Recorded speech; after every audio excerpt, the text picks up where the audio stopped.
அனைவருக்கும் வணக்கம். நீங்கள் பார்த்துட்ருக்கீங்க இனியவை குரல் சேனல்.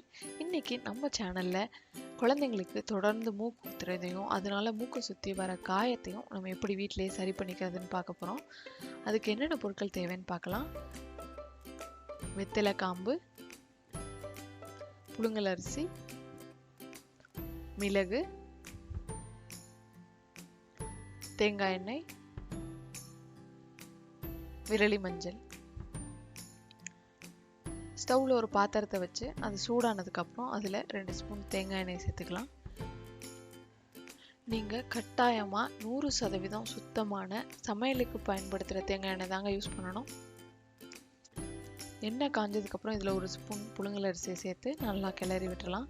அந்த அரிசி பொரிய ஆரம்பிக்கும் போது ஒரு 3 வெத்தலை காம்பு, 4லேருந்து 5 மிளகு, விரலி மஞ்சளோட ஒரு சின்ன துண்டு, இது எல்லாத்தையும் சேர்த்து நல்லா கிளறி விட்டுலாம்.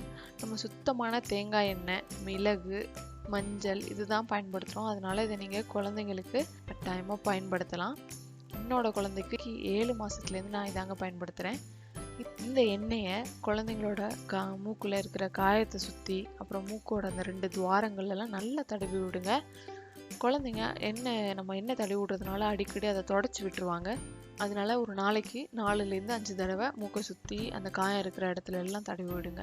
இப்படி தடவி விட்டுட்டு வந்தால் கண்டிப்பாக 2 நாளில் அந்த காயமும் கண்டினியூஸாக மூக்கு ஊற்றிட்டு இருக்கிறதும் உங்களுக்கு சரியாயிடும்.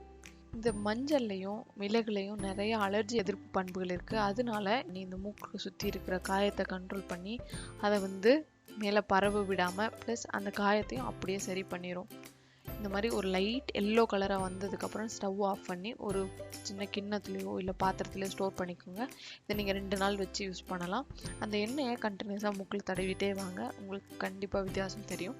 இந்த வீடியோ உங்களுக்கு யூஸ்ஃபுல்லாக இருந்தால் please like, share and subscribe. Thank you.